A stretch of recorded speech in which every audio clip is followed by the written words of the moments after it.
So let's start with the first question. We were all promised a Jarvis like in Iron Man. So tell me, why has nobody actually built one before you?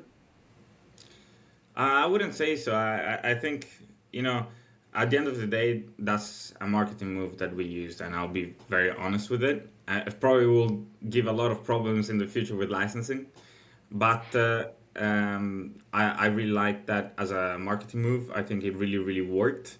But the reason why what we do is different from everybody else that right now is mainly the big player like OpenAI or Anthropic building Cloud Cowork or the Codex operating system is that we really focus on two main things, which are very simple. One is privacy.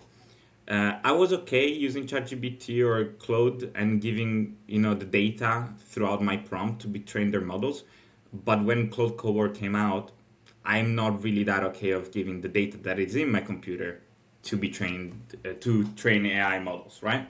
So that was one of the main things to create a system that stays in your computer, use local models. You don't have to sell out your data. That's the main thing, right? Privacy. The second one is really a frustration that I always had with AI and the way the AI is going, which is interaction between large language model and third-party software. Right now, you probably have heard it before many times. The way they interact is through APIs or MCP servers, which are really good, are really fast, but they're a black box, right? Like it does everything in the background, you can't really interact with it. So our way was to go into a completely different direction and make the large language model interact with the software in a native way, which then we figure out through many trials and error what that would be, so that the AI can work alongside you instead of for you. Okay, so if I was your friend that is smart, but is not so technical, how would you explain to me what is Use Jarvis? Very simple. It's a operating system, just like Windows, MacOS, or Linux, that you can put on your computer, and it lets a large language model, an AI, live on it natively. To go a little bit deeper on a little bit technical on how it actually interacts with our system with the softwares is something that was pre-made for us. So you have to know that there is a system called ARIA, which was made mainly for accessibility for people that might have vision problems or any other type of interaction problems with computers. And basically, it's something that you see every single day without knowing. Every time you zoom in into a website or into a software, the proportion of the buttons and the headlines are all kept the same, right? And that is done through this systematic approach. And we figure out that AI has an accessibility problem because it doesn't have any eyes, but it can interact with that system very, very well. Mm-hmm. That's great. Okay, interesting. So tell me, where are you in the world right now? And how did the last 24 hours of your founder's life actually look like? Well, I'm in the most beautiful city in the world, which is Firenze, Florence. I actually live a very probably unfounder life because I live a very Italian life. Because at 6 p.m. I am probably getting an aperitivo somewhere. And I like this. I spent 8 years in England having a proper founder life of working every day, morning till night. But as soon as I came to Italy, I decided that I could do both. I could enjoy the place I'm at and really gather happiness and strength from the community that is here, that is really, going to the piazza, get an aperitivo, be with your friend, going out for lunch, and have that founder life. And now with the system of AI and where AI is, I think it really allows you to be as productive as you could be before without sacrificing the good parts of life. Okay, so tell me a little bit about your background. You had a pretty unusual path before building AI company. So you were a chemistry researcher, you were chef, you were door-to-door salesman. So walk me through how that even happened. Well, there is one red line that follows my entire life, which is the want or the need to be building something. I actually wrote myself a letter when I was 12, and it says, "No matter what you do, I want you to build something innovative, no matter the cost." And I was really fascinated by chemistry because it did give me an insight of how things work in the real world, and to be able to bring something very innovative, I think that was the right space, and that's why I became a researcher in antibiotics. I actually published a research where I explored different ways of making antibiotics for 5 different bacteria. But then I went and taught at high school chemistry, and really there is where I first cemented my first experience in startup, and that was a CBD company in London. And something that really brought it out to me is that I lacked experience, I lacked skills. So I was like, okay, well, I want to learn how to do sales, how to do marketing, so I can be better as a founder. And I thought to myself, but first I've got a dream, which is becoming a head chef in an Italian restaurant. And so I quit my job as a teacher, and I became a head chef, a little bit by luck, a little bit by skills that I had. And I did that for 6 months. When I thought the time was right, I quit. I became a door to door salesman, hardest job you can find, commission only, so I had to sell to eat. But that teaches you sales so fast, so incredibly well, and so incredibly fast. Taught myself how to sell. Then I went into a company near London to do digital marketing. I did that for a year. Then I did digital marketing for Morphcast, which is a AI emotional intelligence company in Canada. And then I was like, well, I'm ready. And I started rebuilding startups. At some point, one of my startups called Dream Desk got funded. We raised £500,000 British pounds for it at a pre-seed stage. I worked on that company for about 1.5 years, 2 years, and it really got to a point where I really thought I wanted to go back to Italy, and I wasn't let to go back to Italy. This is one thing that they don't tell founders, that when you bring investors in, you've got new managers, you got new bosses over you, and so I was like, well, I want to go back to Italy, so I'm gonna quit. I'm gonna leave. I did a small internal exit, which allowed me to go back to Italy, settle here, and start a new startup. And so I've been full time on Jarvis for the last 6 months. Okay, so it's 6 months old startup, right? At the moment. Yes. Yeah. Okay. So you were growing up in Firenze, and I agree, it's the most beautiful town in the whole world. And you left for the UK when you were 18. So what were you chasing back then? And also, were your thoughts? What's your life gonna look like in the future? So I grew up in Florence, that is correct. Due to say that I've had an international life because I lived 4 years in France as well, where I did most of my high school there. So it wasn't something that crazy for me to think about going to a better, or to a different country. Reality is that when you're Italian, at least back then, you kind of had this either American or English dream, like more opportunity, university are more accredited. So I wanted to go there, and I wanted a little bit of my independence of moving away from home, and so that's why I did. There isn't really any major reason behind it. Just wanting to experience.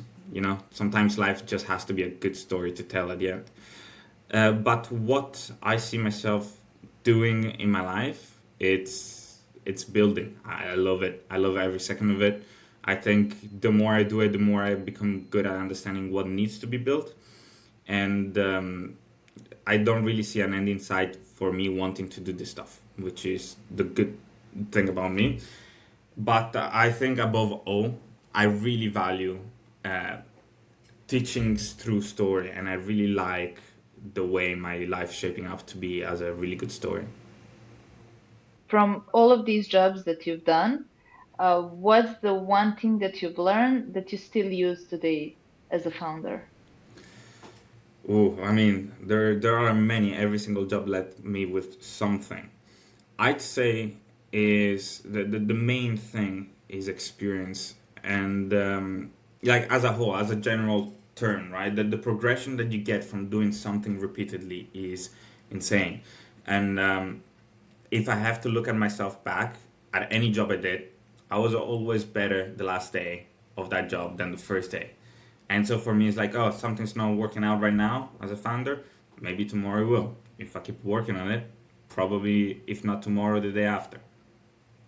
But if you had to choose one particular trait or something, for example, resilience that you get in sales, or ability to analyze, to research, something like that, if you had to pick one. It's a good question because usually it's like a cluster of different skills that integrate with each other. But definitely, if I had to be like, okay, if I remove the skills, the house of cards falls. I think it's the ability to not give up, the Mm. relentlessness, if my Hmm. Italian will allow me to say that word. But Yeah, I understood. exactly, it's the capacity of understanding where failure is and how it can help you and keep moving on. People talk about motivation, but motivation is not something that will get you up when you are not feeling like doing anything. Is a discipline, and in order to have discipline, you have to have your why, like your the reason that is above all. And if I understood correctly from our conversation until now, your why is to have freedom, to be in Italy, to have a social life, to have aperitivo and do stuff that you Exactly. genuinely like. I fully agree with you, and I mean, yeah, you read me well. At the end of the day, yes. I mean, when that freedom will come as a full freedom, then we'll see if I will like it or not. Because I haven't got to experience that yet. But I agree with you. Motivation, I actually hate it. Put it aside because the real difference is when you work without that motivation. It's easy to work when you're motivated. Everybody does it, but almost nobody works without motivation. I think it's a real skill that you developed. And maybe it's discipline. Maybe that's the word. Sometimes not even discipline. Sometimes it's just having a plan, having your why, right? And be like, okay, well, to achieve this plan, I've got this step, this step, this step. One day you might not feel great, but you're like, well, there is these steps in place, this plan in place, and it's okay if I've got a day that I don't feel 100% because it's all part of the plan. Tell me about the time um, when your idea for the use Jarvis clicked. Like, where were you? What happened at the moment when you just got the idea? When I got the idea, so there is different stages throughout use Jarvis. First is when the ideation part, right, of be like, oh, this would be cool. And then there is different parts of like, oh wow, this is really working out, right? This is working out, and that happened many times. But the first time was when I was really trying to find a way for AI to interact with software, and of course I tried it out on my computer, and we tried different things like letting AI use your mouse, right? Like using the pointer. The point is that that's human centric interaction focused input, right? And so it was very slow. And at some point, by trial and error, I was like, okay, what if we actually make it interact with this? And we're like, oh wow, that's actually faster, almost as fast as MCP, and I can see it. So that was like, well, that's the point. That was the first time I was like, yeah, no, I'm convinced. So you said no to the dashboard. You said voice first. So what did you hate about how the rest of the world builds AI agents? I am a big user of Cloud Code. I'm a big user of that. But it led me to one thing. I write a prompt, spend maybe a few minutes writing the prompt or talking to the prompt, right? And when I hit send, it's so good that sometimes it can take up to 20 minutes. And I found myself more often than not being on my phone for those 20 minutes doing nothing. And so I felt alienated from my own project. So I was like, well, why is it working this way? That's obviously not good for the user. I mean, you're removing complete execution and complete accountability of the user from there, and then you're just wasting a lot of time. You have to go back and redo something. So, can we not do something? Can we not create space where both AI and humans working together? And fully agree that MCPs right now are probably best of the bunch, right? But I feel like nobody's yet has thought, what if there is a harder way, but that gives the best results long term? You made use Jarvis open source and self-hosted instead of a slick-bait cloud product. So why did you do that? And did it make it harder to build actually a business out of it? Well, a business implies that it makes money. We don't really make money, but it's part of a bigger picture, a bigger plan. One thing that, yes, we can have our defensibilities throughout being private, right? The privacy mode and the new interaction ways. But I think we're in a startup market where it's very, very risky to base your startup or company on your product, right? Because you've seen it. OpenAI releases the new ChatGPT or Anthropic releases the new Claude.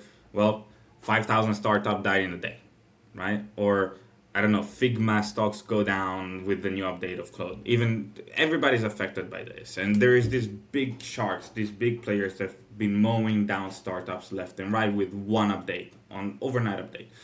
So we thought to ourselves, the product should not be the mode. The product should not be the thing that keeps the startup alive. So what we did is to create a very malleable open source project, right? What we have, and our community, which got really, really big in such a short time, that our users have been building their own apps and building their own startups on top of our architecture, which makes us dependable, right? There are people that depend on us continuing, which is very strong.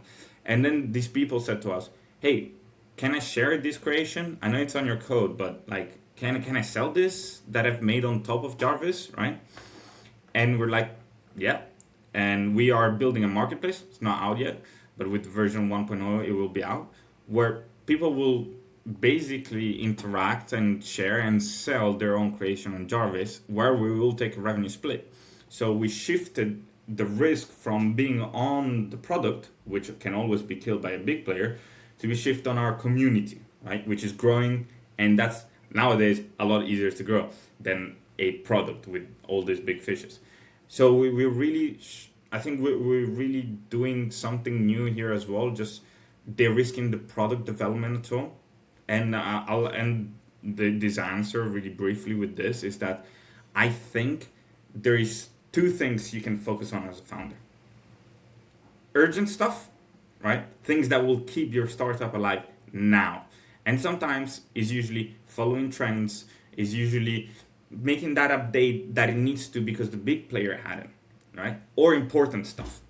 And important stuff are big things that actually launches the startup into the future, right? It could be this massive big thing that it takes a month to develop. Nowadays, a lot of startup founders are focusing on the urgent stuff. Not because they're wrong, but because they have to. By the risking the whole product, right? We are now being able to focus on the important stuff without caring too much about the urgent stuff. So it makes us build more safely, more happy, and take care of the quality of the product in the longer term as well. And like you feel more genuine while you're doing it, right? Because you're actually letting someone use your help to build something. Exactly. And look, to all the startup founders, if you don't like what you're building, you gotta change, because it becomes your own life being a founder. And if you don't like what you're building, then change. You need to love what you're building. Yeah, I agree. And maybe you will end up with that for another 10 or 20 years, so it's better that you like it at the beginning. Okay, so but how your first version of your product looked like the one that you maybe now feel that is embarrassing and that you wouldn't show it to anyone now. Well, the first version of the product that I've built of Use Jarvis was the one that I showed at the beginning, like when I started building in public, because I feel like if you're not embarrassed about what you put out, you started too late. You just honestly started too late.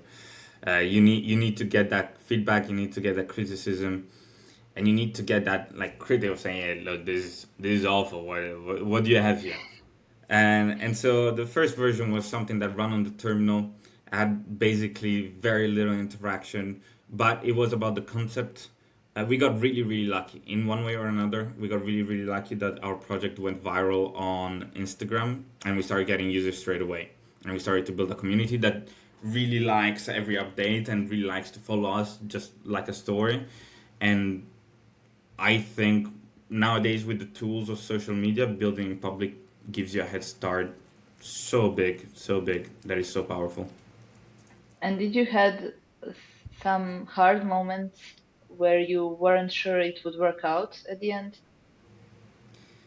Um, this is a really good question because my straight answer is no for this project. I think the one good thing of being a repeated founder is that the challenges and the doubts that you have shift a lot, right? On my first startup, yes, that was my main doubt. I was like, will this even be working, right?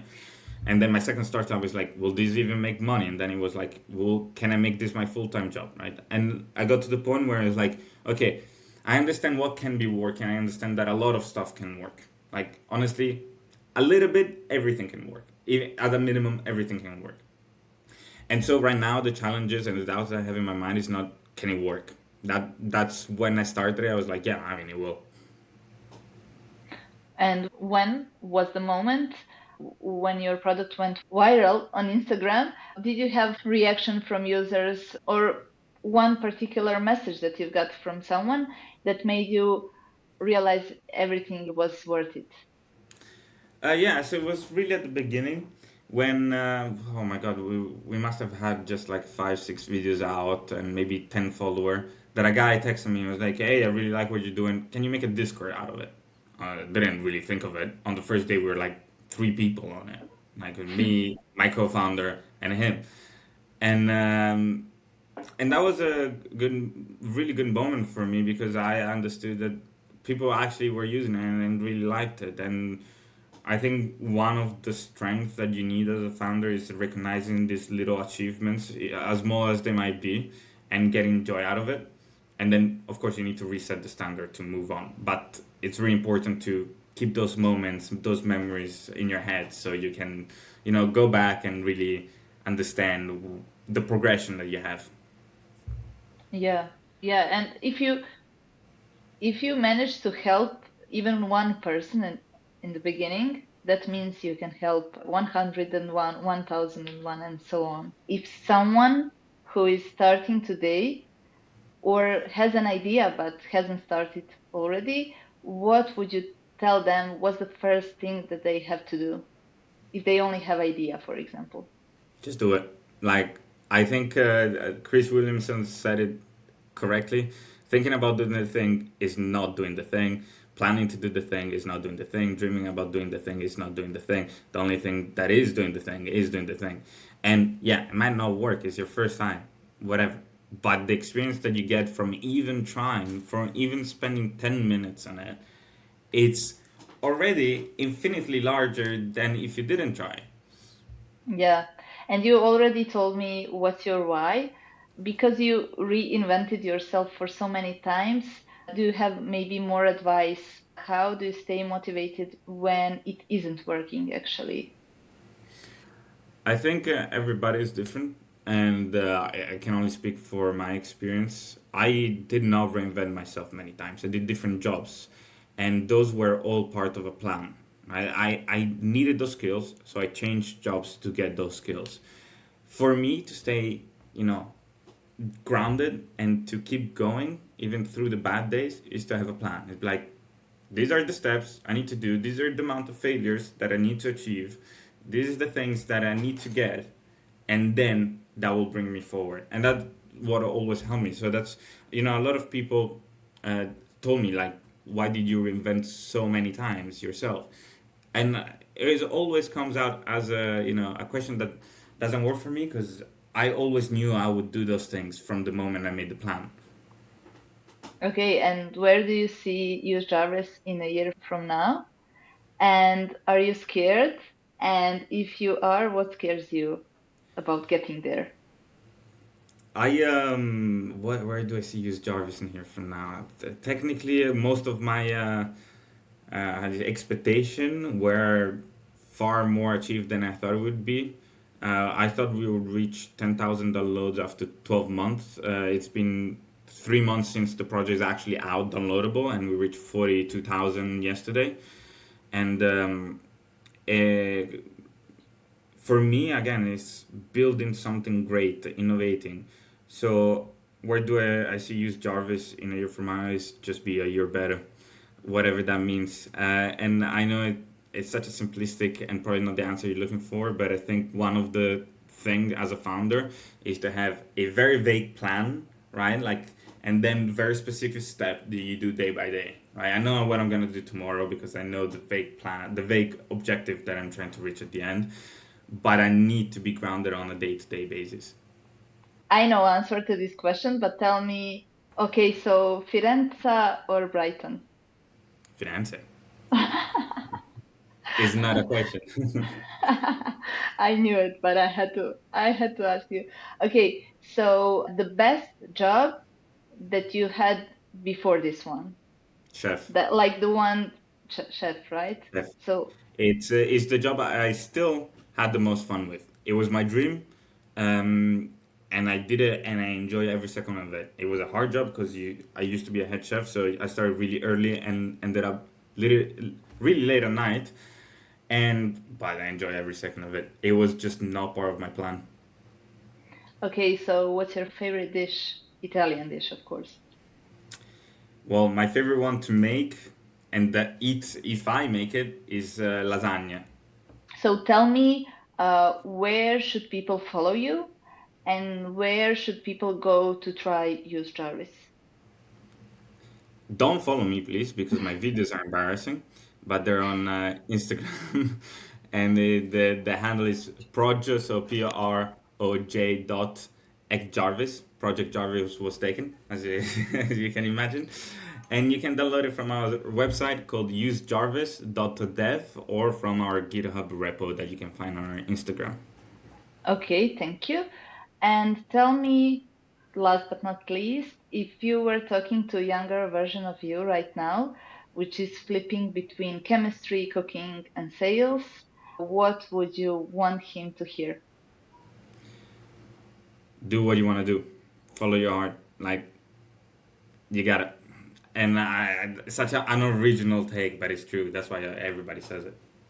I've brought something with me, like I carry something with me for ages. And I think that's one of the differentiator that actually made me follow what I wanted to do. Because I feel like saying, yeah, follow what you want to do. And then you're like, well, we got to be realistic here. Is the fact that I noticed this in a lot of people is that they're really good at keeping promises only if they're made to other people because they've got somebody else to judge them. If they make them to themselves, it's a lot easier to get out of the promise. You can make the excuse to themselves. You're not really going to judge yourself too hard. And one of the things that I really focused on when I was in university, when I was struggling between chemistry, sales, as you said, was you made a promise to yourself when you were 12. That's what you want to do. That's the kid that had the wonder, had the joy of discovering. Just keep this promise you've made yourself. It's that simple. He knows what you wanted. Why don't you just keep the promise for once, to yourself?